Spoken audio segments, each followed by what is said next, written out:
Arguably, they could have kept World War One going for a lot longer if they hadn't restricted the issue of Bradbury pounds. So, and I think Justin and Brian do talk about that there is a conspiracy to start this war. So can you really trust governments and kings or queens or presidents with the issue of the currency? I don't think so. But again, I think it's a better system like a Bradbury pound, a colonial script, than what we have today. Monday, March 4th, 2024, Maneco 64, home of alternative economics and contrarian views. We're going to look at a very interesting topic today. I've spoken about it a few times on this channel, and that's the Bradbury pound. And it is something to do with the UK, of course, but it could help people around the world to try to understand the nature of money, banking, inflation, war, all those put together. And recently, one of you who is a patron on Patreon for my channel sent me a link to a UK Column News podcast in which Brian Garish interviewed a very interesting gentleman by the name of Justin Walker. And I highly recommend, actually, you listen to that podcast. I like UK Column News. I've been following them for years. Not so much lately. Unfortunately, ever since they were taken off or ever since they left YouTube, I haven't watched them as regularly, and maybe I should. But I will also recommend a couple of books that I think are important in understanding money, the nature of money, currency, which is something that can be different. So you can have money that is currency as well. And also the nature of the Bank of England or central banking. And before we dive into this topic, in which I'm going to give you my tuppence or my 2 cents on what I think Justin Walker and Brian Garish talked about and their opinions, I just wanted to let you know if you're looking to support my channel, and it helps, of course, so I can dedicate all my time really to looking at things and thinking about topics and creating content. Just check out my description. There are several ways in which you can help the channel. And of course, if you're not in a position to do so, I understand. So, the Bradbury pound. Back at the outbreak of World War One, and of course it wasn't called World War One at the time, there was a run on the banks. And at the time, of course,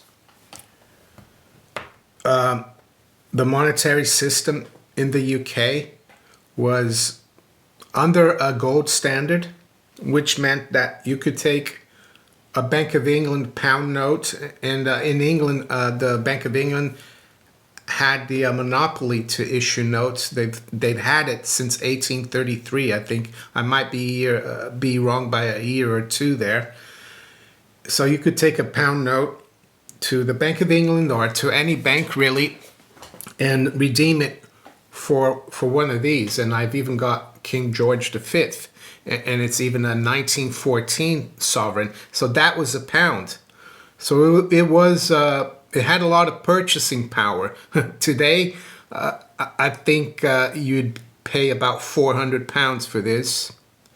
So you can see that it was a lot of money. So a lot of people were going to the bank, taking out their money, because that's what it is. The banknotes were just a promissory note for money. They even had the 10 bob or 10 shilling notes. 10 bob is just a nickname. So that's a shilling. So you could go with a 10 shilling note to any bank and get 10 of these, which was half a pound. It was a half a sovereign, so 20 shillings to a pound. So why were people going to the bank? Well, because when a war starts, the government the government takes over basically the economy. They need to conscript people for war. They've been talking about that recently here, but that's a different story. But the problem with wars is that there's two possibilities. Your nation might lose the war or win the war. So those promissory notes might not be worth much if your country loses the war and you have a new regime, because this new regime will take over the treasury and take over all the gold and silver and screw the people who trusted the banks. And the other thing as well, during a war, paper or promises are almost worthless if you want to import commodities, energy, and other materials to wage that war. So the government needs that gold and silver. They can't let you, the plebs, have the gold and silver. The problem with what happened as well is that the government was going to have to borrow a lot of currency from the bankers. And the bankers, of course, had all the gold and silver because there was a bank holiday as well, right when it kicked off, World War I here in the UK. And the Bank of England, of course, was private. And to issue the paper currency, you had to have debt backing it. So the government went into a huge amount of debt throughout World War I, from 600 million pounds to 7.5 billion pounds, which is a huge increase. So someone at the Treasury, I think it was the Chancellor of the Exchequer, decided to quietly issue these what you call government scrip. They're not really promissory notes for anything. They're just what's called here, if you read a one pound signed by John Bradbury. He was the secretary to the Treasury. He's not like a Janet Yellen. The Janet Yellen was the Chancellor of the Exchequer, or is still. But it says currency notes are legal tender for the payment of any amount, issued by the Lords Commissioners of His Majesty's Treasury under the authority of Act of Parliament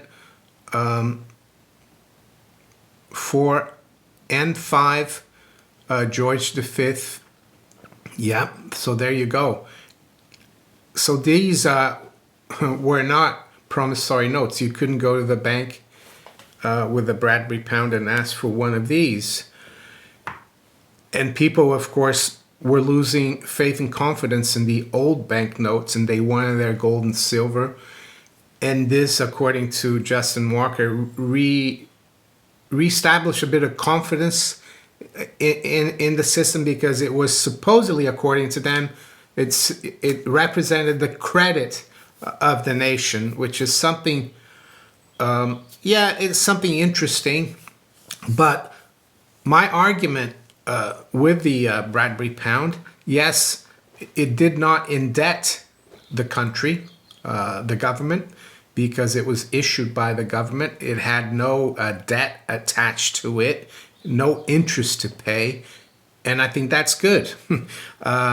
Unfortunately, the bankers twigged onto this, and they forced the government to basically discontinue or issue very little of these Bradbury pounds.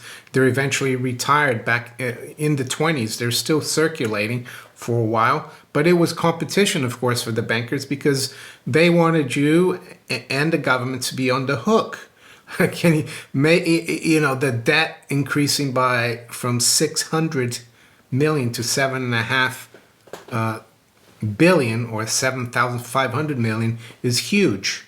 And this debt, of course, and that which was currency as well, was created out of thin air by the bankers. And that's where the whole problem lies, in my opinion.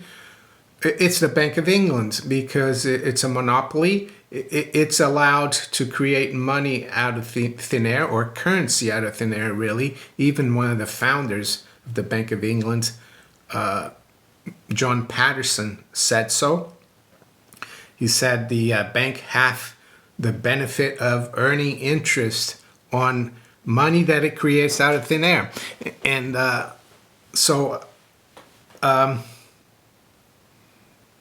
what are my problems with the Bradbury pound, though? And I wrote it down here: Treasury issued debt-free paper. That's very good. We don't incur any debt. But I don't think is the solution.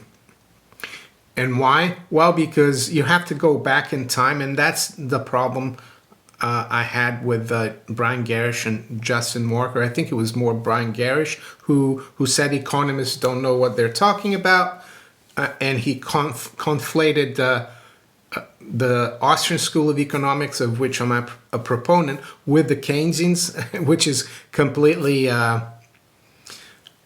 not really right, because the Austrians are completely opposed to the Keynesians, and the Keynesians are the ones who've been pushing the current central banking fiat currency system, while the Austrians, and I'm going to reference a book here, the Austrians have always said that money is a creation of the market. It's the most marketable commodity. And I really recommend you read this by Murray Rothbard, and you understand that these things, which can be currency, like the silver coins or the silver shillings, they're money, and they came before the promissory notes, and so did the gold coins, of course. But England has a tradition for silver. I even have here a silver penny, and that's how they've diluted the currency, though. A penny's gone from being silver to being really nothing, or copper nickel now. Used to be just copper. And this is from Ethelred II, and this is prior to William the Conqueror, so it's over 1,000 years old. So what I'm trying to say is that it wasn't government that created currency and then the silver and gold showed up. No, it was the other way around. And Brian Garish and Justin Walker, and I really enjoyed their podcast. And Justin Walker's, one of his uncles was director of the Bank of England, and told him some interesting things when he was 16, riding on a train or something back to London. He told Justin Walker not to believe anything the government or the press told you, and I agree with that.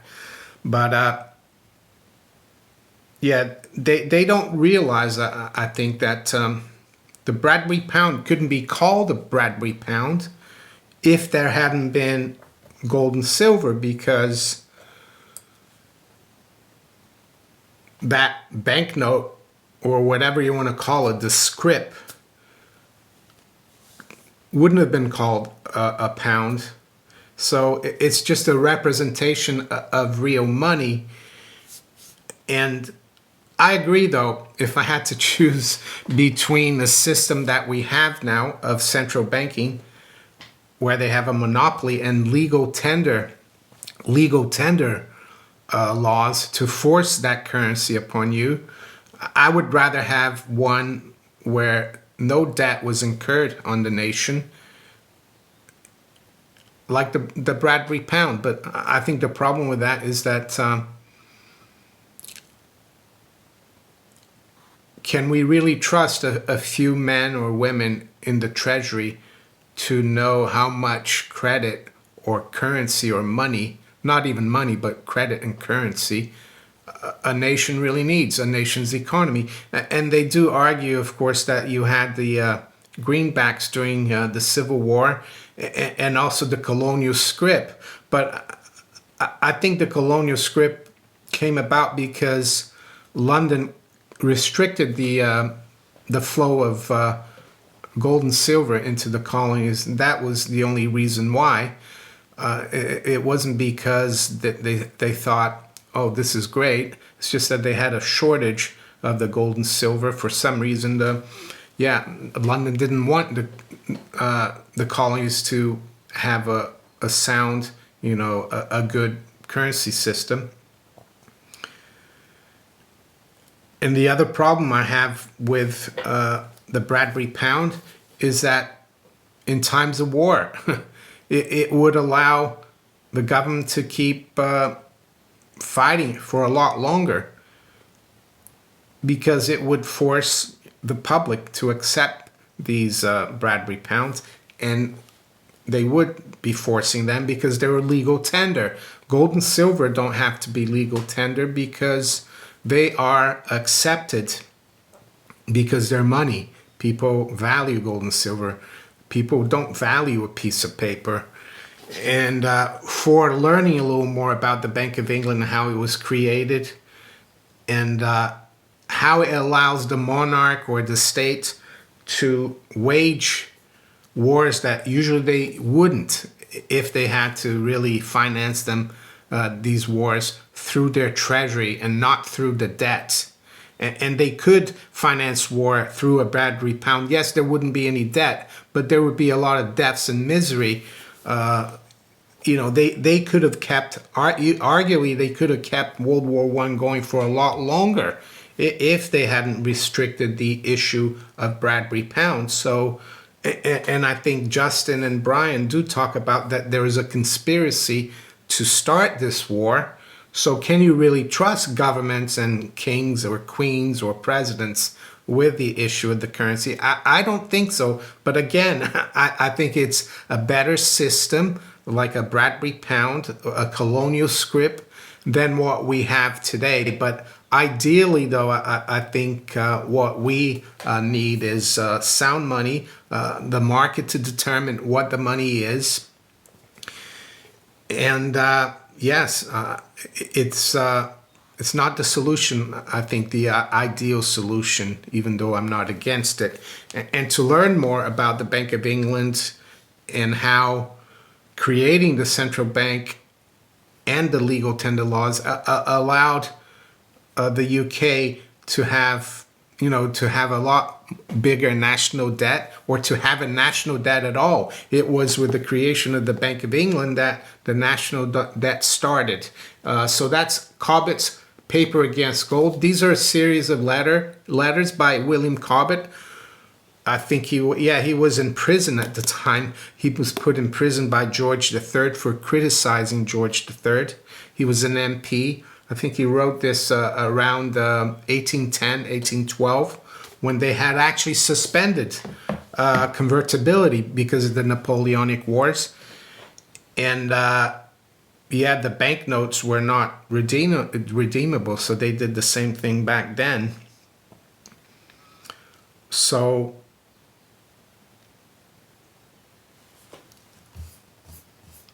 just want to talk a little bit about why government has been involved with the money.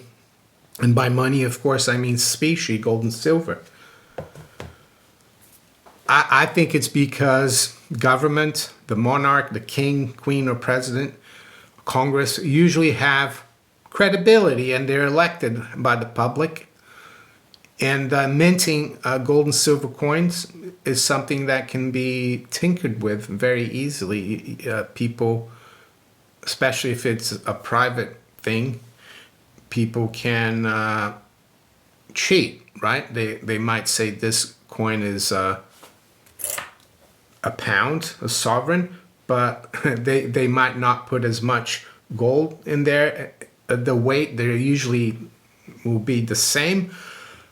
So historically, going back to Alexander the Great, the prince or the state has had the duty, so to speak, to mint the gold and silver coin, but it doesn't mean that they created it. All it means is that they provide a mint where you could go into a mint, and you could do that in the US, with your gold and silver or jewelry or bars or dust, and ask that the mint to mint you coins of the realm or coins of the republic in the case of the US. And they would take like, let's say 1% of that bullion or that gold and silver for expenses and mint you a coin.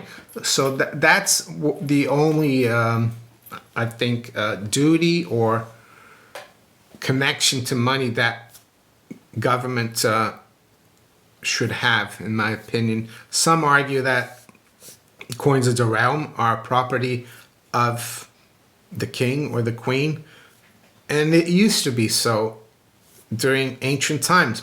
But since the Middle Ages, the custom and the law has been that money is a representation of wealth. So if you exchange wealth for a coin, for the king to take that because it's his property or her property, if it's the queen, is wrong, right? It's like stealing.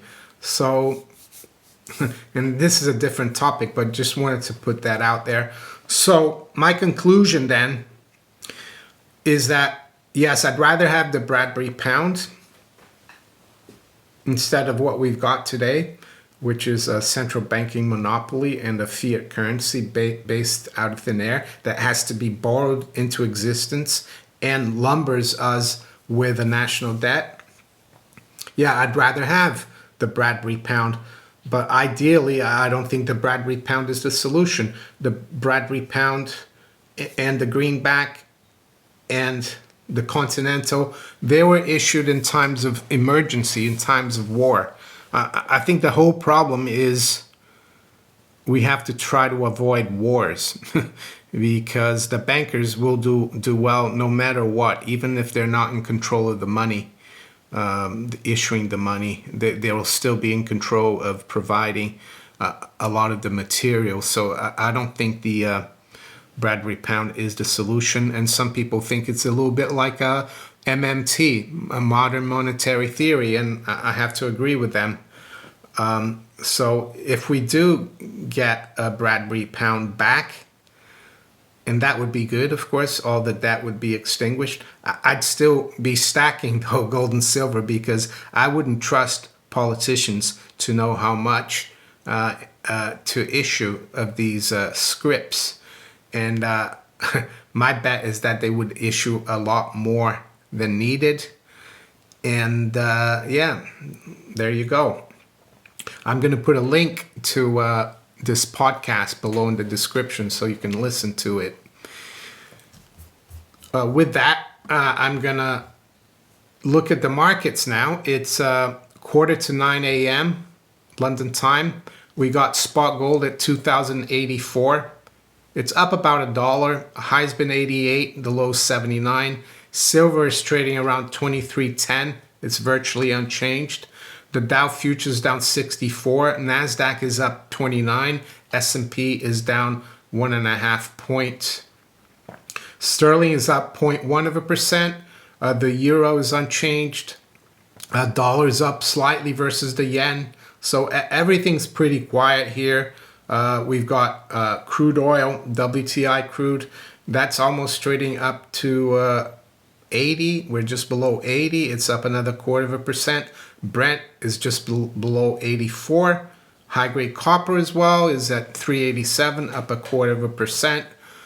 Bond markets, just quickly go through the treasury market. The 10-year yield is up about 3 basis points at 4.21, and the 2-year gilt yield is up 5 basis points at 4.33, and the 5-year is up 5 at 4.08. So with that, I'm going to wish you all a very good day. Take care. Bye.